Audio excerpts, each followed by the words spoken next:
Welcome to the Damn Good Marketing Podcast, Season 3. We're asking the big questions this time around. Join us and find out what we're talking about. Well, this is my favorite time of every 4 years. One of us enjoys the Cricket World Cup quite a lot. It's a fun time and it's in India, so you don't have to watch it at odd times also. That helps.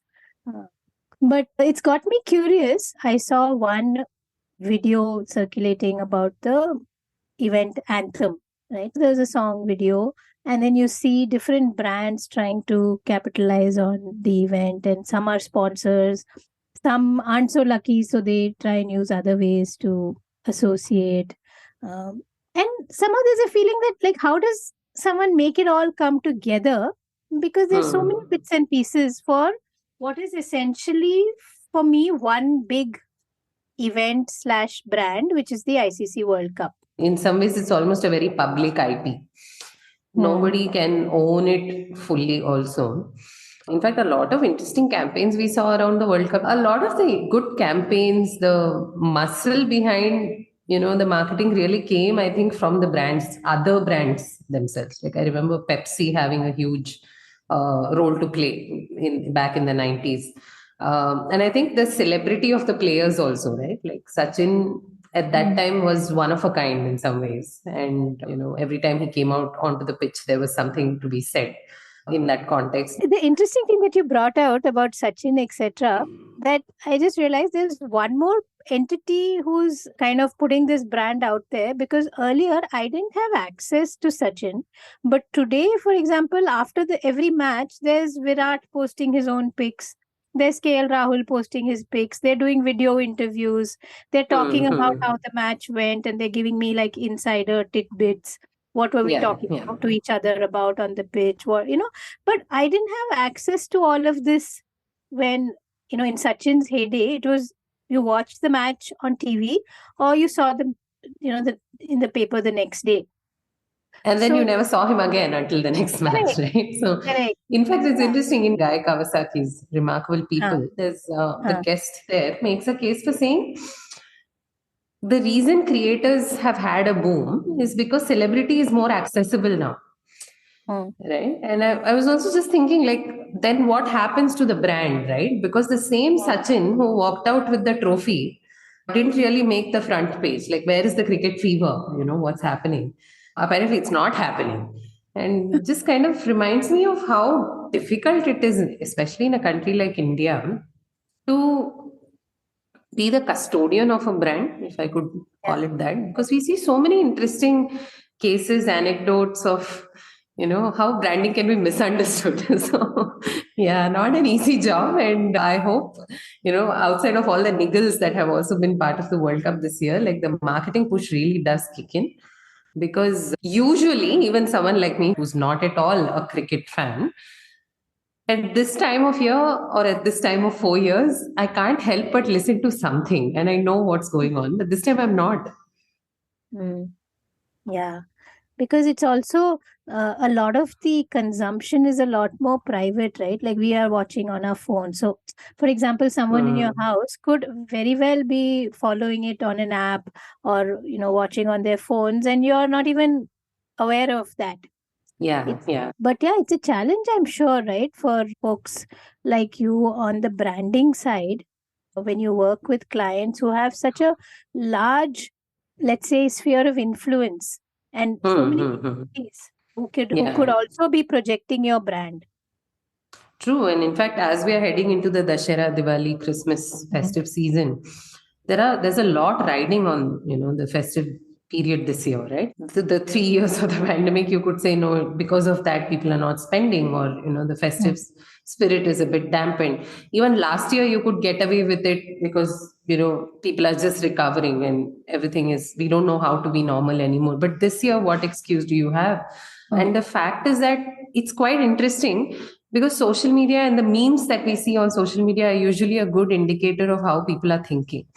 Right. And some interesting conversations around, like in the past, if someone was being stupid, then the meme would go, I hope they don't reproduce. Like that was the, But now, when a similar context is presented, the meme goes, I hope climate change takes them.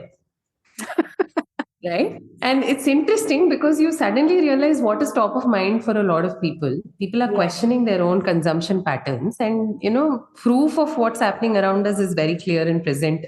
In general, I feel like when you're setting a budget, and budgets are usually still quite old school, right? Like you do the same themes and decors and offers and discounts and winner coin and so many different ways of doing the same thing. But unfortunately, in India, brand is still a very nascent idea.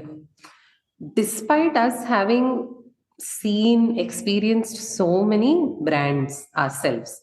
Celebrities are a brand. A lot of homespun, like, coming home to CRM. So it's not that we don't know how brands work. It's just the scientific thinking around it is probably still a little new and nascent, which is where I find the gap arises really. I think the core question that a lot of brand managers, ideally who should be part of the system, should be asking is, what is this going to mean in terms of long term impact? Right? Today, I may spend an X amount of money, I might recover from it. But once I put myself out there in a certain way, and that is not received well enough, the long term ramification of that event are going to be very unpleasant. Today, everything is very short lived because, like, look at us when we start talking of brands and lasting brands. Actually, we then end up going back to the Amuls and the Bajajes of the 80s, right? We're not thinking of something very recent, even like, a Tanishq or, a Wildcraft or so many brands which have established themselves, but they all seem a little more fleeting in our minds because there are so many ways to consume. It probably makes the job of that brand custodian even harder because you always want to. I'm wondering, like, do you create for the moment and say, hey, I don't expect to be remembered 20 years from now. Okay, I'm only aiming for, like the current 3-year buzz around something. Yeah, no, the only downside of that kind of thinking is that brands, as an emotional asset, have their own value. Like, if we were to take some of the largest global brands today, maybe half of their valuation actually comes from their revenue. The other half is in the perceived value, which is what the brand is. Right. And perceived value allows you to sell other stuff tomorrow. Like the reason why when Apple holds us hostage for iCloud memory, or tries to make me subscribe to Apple TV but also rent movies that I want to watch additionally, the reason I'm not still fully detached from that ecosystem is because there is a perceived value in saying when Apple does something, they do it well. So let me, this seems like a small price to pay for experiencing that quality of delivery, right? Which is the reason why sometimes when Apple products conk, it's an emotional feeling, and you know exactly how emotional. Because we weren't expecting them to give up on us, right? And that's the reason why, today the iPhone 15, it costs $1.5 lakh. But the fact is that finally the perceived value of brand Apple still to this day, despite them pulling all, or rather, I would say the reason they can get away with so many things is because the perceived value is one of quality and innovation, right? So, and that's a clear example of how you can charge people for something that's not even real, right? So it's not that I can say, okay, I can't, or I'm okay to not think long term in terms of my brand. Everybody should be thinking long term in terms of their brand. And interestingly, the moment you start thinking long term, a lot of the knee jerk, reactions and responses, they will start quickly fading away. Right. In fact, Subha, we've spoken about this before, and you've been a victim more recently as well in terms of how much brands communicate with customers. Yeah. Right? Yeah. Tell me about it. Way too much. Way too much is the answer. So, where is that need to constantly say 10 things coming from? I think it's coming from not knowing what is the one thing that you need to say. And you would know that if you knew who you were as a brand. Yeah. I think you're right. That's what it really comes down to. And I think every brand needs someone saying, hey, this is what we are and this is what we definitely aren't. And I mean, we've talked about ads even on this podcast saying, who approved that? Like, why is that out there? Yeah. Yeah. And honestly, there have been instances where there have been 20 people in the room, including us, and nobody's been able to say this is a bad idea. Right? It also comes down to what is the pain point of the person who, or the group of individuals who are trying to solve for that problem. Right? Like we were talking about the aftermath of a pandemic, if we were to take retail as one category in that context. See, we've quickly followed it up with inflation. We followed it up with global catastrophes, war. It's not exactly a pleasant time to be on planet Earth, if I could put it that way. Like the optimistic consumerism of the 90s and the early 2000s, suddenly the internet is here and you're discovering Boney M for the first time. That's not the environment in which we are, operating today. So in that environment, why would people not buy? I think it starts to seem a little more obvious, right? Like no longer can I say, if you bought for this much, then you win this reward. Because they are not in that headspace, right? If the reward was really that important to them, they'd just buy that damn thing. Like they would not be, it's not a fun experience, right? Festivals have now become more about spending time with family, with loved ones, small group events and environments. And certain things stay, yeah. Like it's not, just because COVID is over and no one's wearing a mask doesn't mean suddenly everyone wants to hang out with 2,000 other people in a closed room. That's not happening. Yeah. Right. So the things that get us excited are very different today. So once we work with that insight, and there's an interesting podcast called Sweathead. They call themselves a strategy podcast. That's all they talk about. And in one context, he says if you're going to write a creative brief, then the longest amount of time you should spend is by dwelling on the problem. If you have sat with the problem for long enough, that's where the insight comes from. Right. And if you really kind of work backward, how many brands are really, or even how many individuals are able to take that kind of time to say, I need a week just to explore this problem statement? Yeah. Right?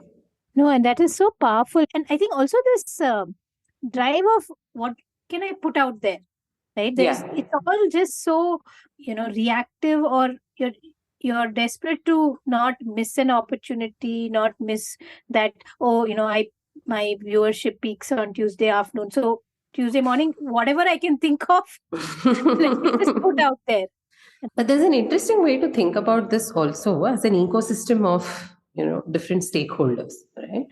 So if you were to think of a brand as a person who knows or who interacts with a bunch of different people or groups of people, right? Then obviously there is the customer, but there's also your employees, your investors, vendor partners. There's also, I would go so far as to say, an ecosystem of future employees or future stakeholders, right? I think it's important to qualify what these relationships are to each other, right? For example, when a brand interacts with a vendor, the priority could be being seen as a good place to work with. Another priority could be being seen as an easy company to, process invoices and procurement and whatever else, right? Likewise, and that happens with the vendor side as well. So these two things matter, right? So social standing, reputation, as well as ease of doing business. If we see these as the main pillars, these very same pillars would not apply to maybe a different stakeholder, like an employee. Right? An employee is looking for a place where they can grow, where they can, build their own individual career while also contributing to a bigger vision. So, and I think we all do this as people in our lives, right? Like our relationships with each other are very different based on how did we meet and what was the context and what kinds of conversations. So really what a brand custodian can do is to start asking the questions around what is this relationship qualitatively like? Then you'll know, like, is this on brand? Is this off brand? It's almost like a relationship with a friend, right? Like there are certain things you might not say because that friend is sensitive to, Correct. It's exactly the same thing. You're right. That's interesting, the friend analogy, because there is also times when, I don't know, like kind of those outside the changing room moments where you say, hey, that's not your look, or that's correct. not on brand for you, right? Yeah. So what are the challenges that you face? I mean, I'm sure you're in the room often with brand custodians.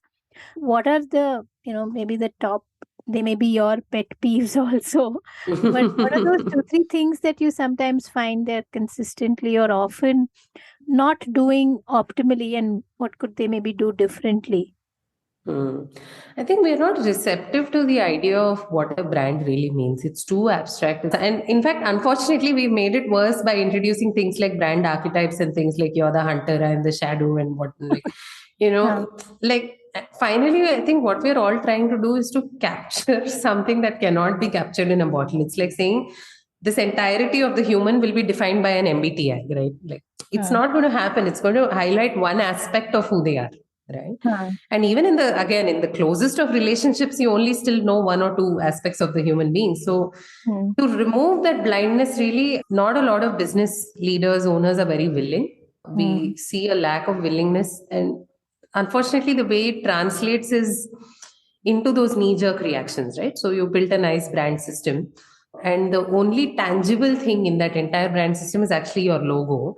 So you start fiddling with the logo. But really, I mean, how significant is a logo if the brand itself doesn't have any recall, right? So sometimes you really need to take a step back and say, why am I even doing this quantum of work if I'm going to go in for a rebranding? And we've seen this happen where people have rebranded and then just gone to town with the new colors, with the new logo. But the cohesion in terms of why have we rebranded, nobody understands. The customer doesn't understand, the vendor doesn't understand. And interestingly, the biggest gap that I find is somehow you do all these things, but you don't communicate with your vendor ecosystem and with your internal employee ecosystem. You don't do it. You just shove it down their throats and you hope that they'll get it, which I find it's very fascinating to me that you wouldn't take the time to just write. Because what happens then, right? Say you have 5 logos. Each employee will start using a different logo because their mandate just said update your email signature to your new logo. That's all. They don't know which logo, buy logo. Right? So true. There are times when you're interacting with a certain organization, and hence multiple people in that organization, and you get such different types of email. Somebody has like some 20 links in their signature and making you go to everything that's happening on their website. And and some have nothing, and so there's that cohesion is not there, though they've all probably been given that one email which says this is the brand collateral. Right. And then do whatever you want with it because I don't know what to do with it. So that really, not so much of a pet peeve, but it really hurts to see what is essentially a very beautiful science kind of butchered like that. Right? Like, I mean, here is an opportunity to essentially craft something from scratch where nothing existed. Very few instances where I've seen people understand the value of, building something and building it consistently, doing it well. And it always surprises me. Like if you ask them, why is it that why is this exercise important to you? Usually it comes down to legacy, like, hey, we've built this over 20 years. So there's an emotional attachment. So I think more and more in businesses that emotional quantification is important. And it's like you said earlier, right? Like if the data tells me Tuesday afternoon is important, then I'm feeling that knee-jerk necessity to go say something on a Tuesday afternoon versus just feeling that emotional connection with some of these things and seeing them as a bigger personality exercise. No, and I think that piece is so important, that the brand is not just your ads and what you're putting on social and what your brochure looks like. It's the experience that I'm left with as a consumer end of the day, right? Like Absolutely. the jewelry brand that I was talking to you about. This is one of the large brands and their own online jewelry, right? But we happen to walk into a retail outlet. Now, I get that if you're online, then you're expected to sign in, create an account, do all of that, and get some coupon code, apply it, everything. Now, in the retail store, after you have spent some amount of time picking out something, they, the sales guy had to take another, and I'm not kidding you, another 30 to 40 minutes to set up, my customer profile on his tablet, on his machine. I had to download the app. The Wi-Fi was poor. Then I had to create an account. He had to go and actually, like, as though he's purchasing, he had to add to cart and, go through so much of pain. All of that. Now, in the retail store, you can't expect me to behave like I would have done from the comfort of my couch. And we're calling it the omni-channel experience, and we're all getting very excited about it also. Yeah. But it was such a pathetic experience. And then after 10 minutes of getting into the car, I opened my phone, and I kid you not, there were 12 emails from the brand. Yeah. Of each stage of this process, for which I was physically present. I know it happened. That's the worst manager question. No, really, I think a lot of brand work is research work, right? And I think sometimes we don't do it well enough because we all seem to be in such a hurry to just get from point A to point B. I would say 50-60% of your time as a brand team, it should not be spent in interacting with people. In fact, the appeal of the industry to me in the first place was the amount of quiet time you're supposedly going to get, right? Like, imagine a team, and especially this brand is large enough to be able to afford that. A team of people just traveling these stores, understanding where the gaps are, because you have to understand, in a country like India, even internet is not a steady state. Correct. Right. And if the shop happens to be in the lower basement, then you better believe nothing is downloading or uploading from there. Right.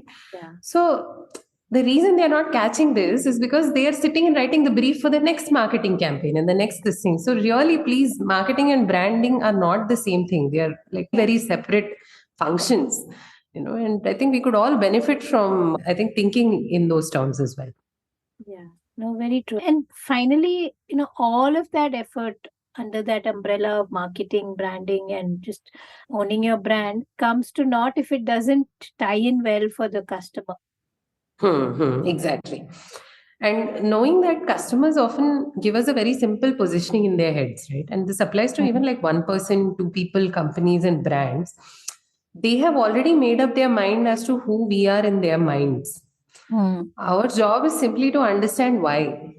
And if it's a good positioning, you strengthen it. If it's not a good positioning, then you have a lot of work ahead of you. This thing to shift the human cognition. But that's literally all there is to it, right? Like if I think of decathlon, it's like for me, I have to buy swimwear in bulk. So, it's cheaper to do it in decathlon. And the product lasts. Yeah. That's all. And that's an interesting point you make, because I think slowly over a period of time, it's not cheaper also. That is true. But in our mind, in my mind, it's still a cheaper alternative to other brands that I will now not visit, because I have decided Decathlon is cheaper. Correct. And because if I'm if I'm experiencing this brand as like this huge warehouse, feels almost like a wholesale purchase rather than a retail, then it's got to be cheaper, right? Like I'm literally buying the dal from the sack and not in individual or packets. Maybe even that visual effect is engineering your mind into thinking that it could be, right? I do hope that a lot more brands invest in the concept of brand. Because when it comes together, it's so beautiful. It is. It really is. And it's one of the more fulfilling things to do. Again, it's such an emotional work, right? It's not a logical, and which is where also sometimes the brand measurement of metrics, like what would you measure? How do you do it? We should really save that topic for another day. It's an extensive one. It's a very colorful and diverse world. And if nothing else, we'd start seeing better billboards. We'd start seeing more entertaining content at the very least. If we were to just separate the role of brand as being so much more than just the marketing, jet fuel. Makes sense. Hope you're listening, brand guys and gals. And girls, yes. Thank you so much for tuning in to today's episode of the Damn Good Marketing Podcast on all things branding, interestingly. How do we separate both functions, and what is the benefit of doing so?